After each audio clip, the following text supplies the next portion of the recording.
L'éloquence de la différence, ok, j'aime bien le concept. Mettre en avant les handicaps de la société pour retirer les étiquettes, je trouve ça chouette. Alors, je ne suis pas venu pour gâcher la fête, mais pour constater que ces barrières ne sont plus ancrées dans vos têtes.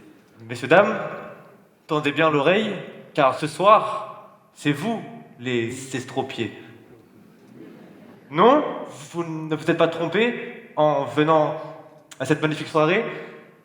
Seulement, vous êtes coincés au fond de votre siège, silencieux, comme des muets.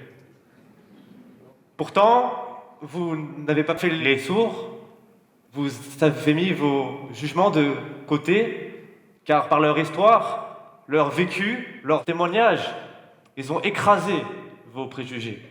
Devant vous, se sont dressés non pas des handicapés, mais des humains avec leurs particularités.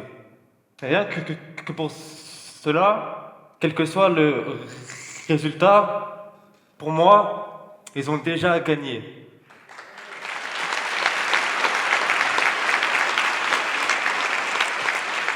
Alors, continuez de les encourager, continuez de les aimer, continuez de les accepter, car oui, prendre la parole, c'est le pouvoir de s'exprimer, de partager, de s'engager.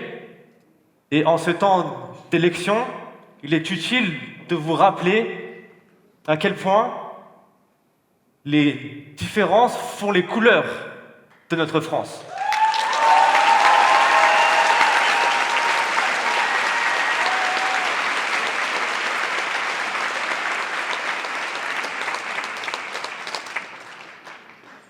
Ne sois pas si poli. Tu aurais quand même pu te présenter et dire bonjour. Pour moi, rien que de dire mon prénom, c'est une réelle problématique. Le temps que je me présente, il se peut que la soirée soit déjà terminée. Mais en arrivant, tu n'as même pas répondu quand je t'ai salué derrière toi. Ok. On t'appellera le bègue. Ok, si tu Et veux. basta. Et toi, est-ce que je peux t'appeler la sourde? Une acclimatise malentendante. Porteuse de fluidité pour être politiquement correcte. Mais c'est l'enfer. Ça rend fou. On ne sait plus comment appeler les gens. Le mieux, c'est de demander à la personne concernée ce qu'elle préfère. Au fait, dis-moi, tu as utilisé ta carte handicapée pour doubler tout le monde dans les coulisses? Ah oui, je dois te rappeler que sur les 12 millions de personnes handicapées en France, 80% ont un handicap invisible. C'est comme les cailloux dans la chaussure.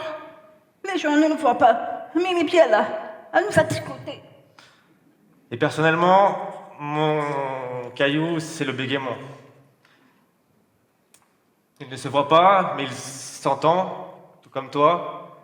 Mais à force de marcher avec, on devient solide, comme la roche, tu verras.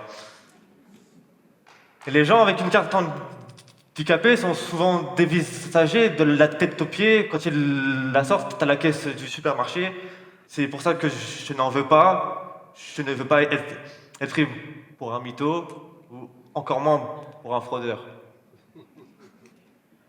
T'as vu en ce moment les temps sont durs. T'as vu à combien est le prix du ticket de métro pour les Jeux Olympiques. Ouais, 4 euros, c'est vraiment affolant. Du coup, pour faire des économies, je surjoue le handicapé qui bave. Ça fait flipper les contrôleurs. qui- Et qui me laissent donc passer.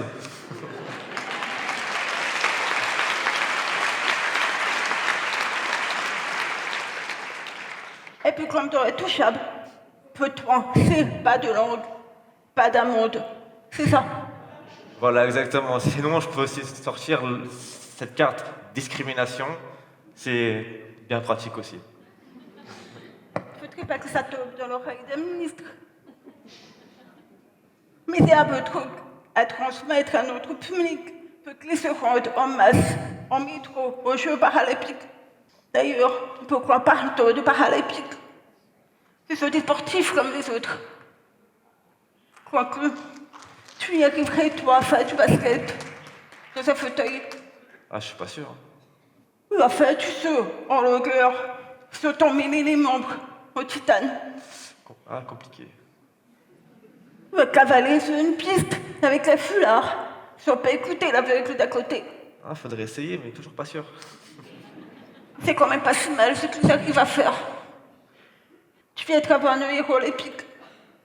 Oui, pourquoi pas si ce n'est pas trop cher.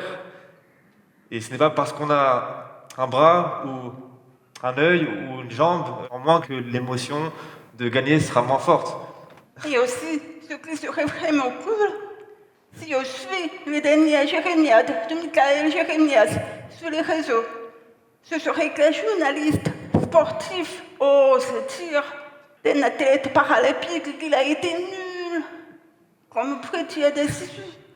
On serait enfin dans une vraie démarche d'égalité.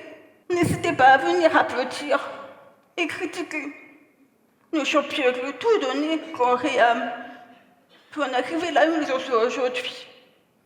Vont quand les jeux. Dans les jeux.